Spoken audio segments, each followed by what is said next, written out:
ये खबर KR मंगलम university द्वारा प्रस्तुत की गई है। कर्नल सोफिया कुरैशी पर टिप्पणी मामले में सुप्रीम कोर्ट सख्त, MP सरकार को लगाई फटकार। कर्नल सोफिया कुरैशी पर आपत्तिजनक टिप्पणी करने के मामले में सुप्रीम कोर्ट ने दरअसल मध्य प्रदेश सरकार को अब कड़ी फटकार लगाई है। अदालत ने अब यहां पर कहा है कि अब बहुत हो गया और राज्य सरकार को यह निर्देश दिया कि मंत्री कुंवर विजय शाह के खिलाफ मुकदमा चलाने की अनुमति देने पर 4 हफ्ते के भीतर फैसला लिया जाए। आपको बता दें, मुख्य न्यायाधीश सूर्यकांत और जस्टिस जॉयमान लेवागची की पीठ इस मामले की सुनवाई कर रही थी और सुनवाई के दौरान सॉलिसिटर जनरल तुषार मेहता ने कहा कि मंत्री ने दुर्भाग्यपूर्ण बयान दिया था और बाद में माफी भी मांग ली थी। इस पर सुप्रीम कोर्ट ने कड़ी टिप्पणी करते हुए कहा कि ये सिर्फ दुर्भाग्यपूर्ण नहीं बल्कि सबसे दुर्भाग्यपूर्ण बयान था। अदालत ने कहा कि मंत्री में पछतावे की भावना भी दिखाई नहीं देती। सुप्रीम कोर्ट ने अब राज्य सरकार और विजय शाह की ओर से आगे की दलीलें सुनने से इनकार कर दिया। यहाँ अदालत ने कहा कि उसके पहले दिए गए आदेश का पालन किया जाए, जिसमें सरकार को कार्रवाई पर फैसला लेने के लिए कहा गया था।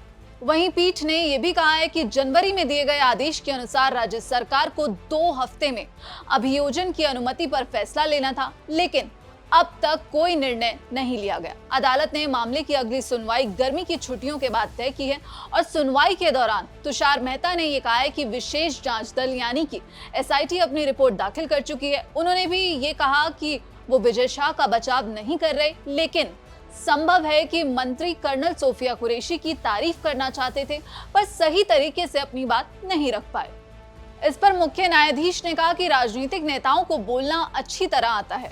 अगर ये जुबान फिसलने का मामला होता तो तुरंत स्पष्ट माफी दी जाती। विजय शाह की ओर से पेश वरिष्ठ वकील मनिंदर सिंह ने कहा कि मंत्री ने तुरंत सार्वजनिक माफी जारी कर दी थी, लेकिन अदालत ने इस पर कहा कि अब राज्य सरकार को तय करना है कि मुकदमा चलाने की अनुमति दी जाए या नहीं। दरअसल सुप्रीम कोर्ट ने जनवरी में कहा था कि SIT ने अपनी जांच पूरी कर अंतिम रिपोर्ट सौंप दी है। हालांकि आगे की कार्रवाई इसलिए रुकी हुई है क्योंकि भारतीय न्याय संहिता की धारा 196 के तहत अभियोजन की अनुमति राज्य सरकार से मिलना जरूरी है। ये धारा सांप्रदायिक नफरत फैलाने से जुड़ी है। वहीं सुप्रीम कोर्ट ने SIT की सीलबंद रिपोर्ट भी देखी थी, जिसमें विजय शाह के खिलाफ मुकदमा चलाने की अनुमति मांगी गई थी। अदालत ने SIT से विजय शाह से जुड़े अन्य मामलों को भी जानकारी जुटाने को कहा था। आपको बता दें, इससे पहले जुलाई 2025 में सुप्रीम कोर्ट ने विजय शाह को फटकार लगाते हुए कहा था कि वो अदालत के धैर्य की परीक्षा ले रहे हैं। अदालत ने यह कहा था कि उनके व्यवहार से उनकी मंशा पर सवाल उठ रहे हैं। वहीं मई 2025 में सुप्रीम कोर्ट ने मध्य प्रदेश हाई कोर्ट में चल रही कार्रवाई बंद कर SIT जांच का आदेश दिया था। इससे पहले हाई कोर्ट ने विजय शाह की टिप्पणी को घटिया भाषा बताते हुए उनके खिलाफ FIR दर्ज करने का भी आदेश दिया था। अब अगर पूरे मामले की बात करें कि आखिर क्या है पूरा मामला, तो विजय शाह का एक वीडियो वायरल होने के बाद वो विवादों में आए थे।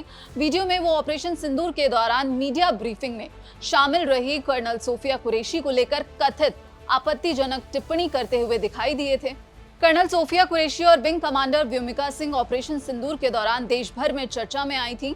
बयान को लेकर भारी विरोध होने के बाद विजय शाह ने इस पर खेद भी जताया था और कहा था कि वो कर्नल सोफिया कुरैशी को अपनी बहन से भी ज्यादा सम्मान करते हैं। फिलहाल इस खबर में उतना ही, और जिस तरह से अब सुप्रीम कोर्ट ने टिप्पणी की है, इस पर आपकी क्या राय है? आप क्या कुछ सोचते हैं? अपनी राय कमेंट बॉक्स में जरूर बताइएगा। बाकी देश और विदेश की तमाम खबरों के लिए आप देखते रहिए दैनिक जागरण। नमस्कार।